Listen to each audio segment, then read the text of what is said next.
ఉదయం నిద్ర లేవంగానే మనం చేసే పనుల వల్ల కూడా మనం సాధించే విజయాలపై ఆధారపడి ఉంటుంది.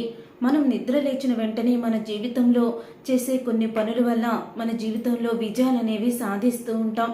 చాలామంది ఉదయం నిద్ర లేవడం చాలా బద్ధకంగా లెగుస్తూ ఉంటారు. లేటుగా నిద్రపోవడం వల్ల వాళ్ళకి ఉదయమే మెలకువ రాదు. అందుకని సాయంత్రం పూట తొందరగా భోజనం చేయాలి, అలాగే త్వరగా పడుకోవాలి.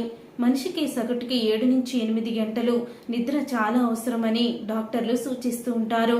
ఇలా నిద్రపోవడం వల్ల ఆరోగ్యాలు ఉంటాయి. చాలా మంది కూడా ఉదయం బ్రహ్మముహూర్తంలో నిద్ర లెగిస్తే చాలా మంచిది చెప్తారు, కానీ వాళ్ళకి టైం సరిపోదు. కానీ బ్రహ్మముహూర్తంలో నిద్ర లెగిస్తే జీవితంలో ఎన్నో అద్భుతాలు చోటు చేసుకుంటాయి. అదేవిధంగా బ్రహ్మముహూర్తం అంటే సూర్యోదయానికి గంట ముందు, గంటన్నర ముందు మీరు నిద్ర లేవడానికి ప్రయత్నించండి. ఈ టైంలో నిద్ర లెగిస్తే మాత్రం మీ జీవితంలో మెరకలే జరుగుతుంది. అదేవిధంగా ప్రస్తుత కాలంలో చాలామంది ఏం చేస్తున్నారు, ఉదయం నిద్ర లేవంగానే వాళ్ళు చేసే పని సెల్ ఫోన్ చూడడం. ఇక నిద్ర లేవడం పక్కలోనే పెట్టుకొని పడుకుంటున్నారు.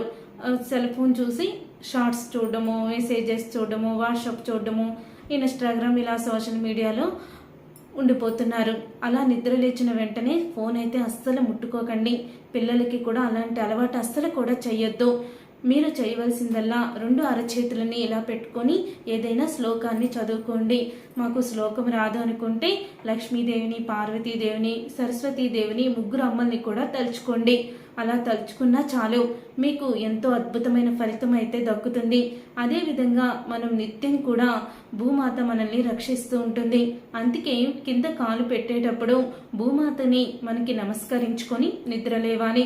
ఉదయం నిద్ర లేచిన వెంటనే శుభకరమైన వస్తువులను చూడాలి, శుభకరమైన మాటలు మాట్లాడుకోవాలి. అంతే తప్ప నెగటివ్ మాటలు అస్సలు కూడా మాట్లాడకూడదు. చాలా మంది కూడా నెగటివ్ మాటలు మాట్లాడుతూ ఉంటారు.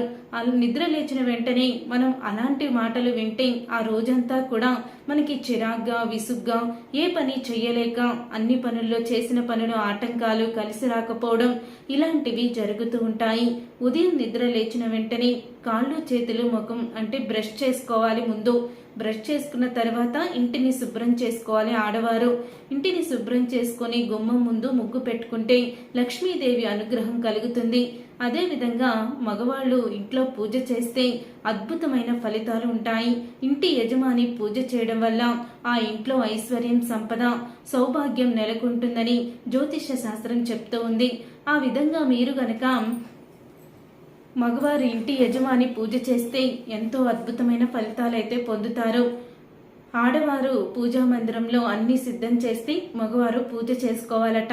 ఇలా చేస్తే ఆ ఇంట్లో లక్ష్మీదేవి కటాక్షం మీకు కలుగుతుంది. చూసారుగా ఫ్రెండ్స్, మరి ఉదయం నిద్ర లేవంగానే ఎటువంటి పనులు చేయాలో తెలుసుకున్నారు కదా. ఈ వీడియో మీకు నచ్చితే తప్పకుండా లైక్ చేయండి, షేర్ చేయండి, కామెంట్ చేయండి. మా ఛానల్ని సబ్స్క్రైబ్ చేసుకొని పక్కనే ఉన్న గంట సింబల్పై ఆల్ అని క్లిక్ చేయండి. అప్పుడే మేము పెట్టే ప్రతి వీడియో మీరు మిస్ కాకుండా చూసేయవచ్చు.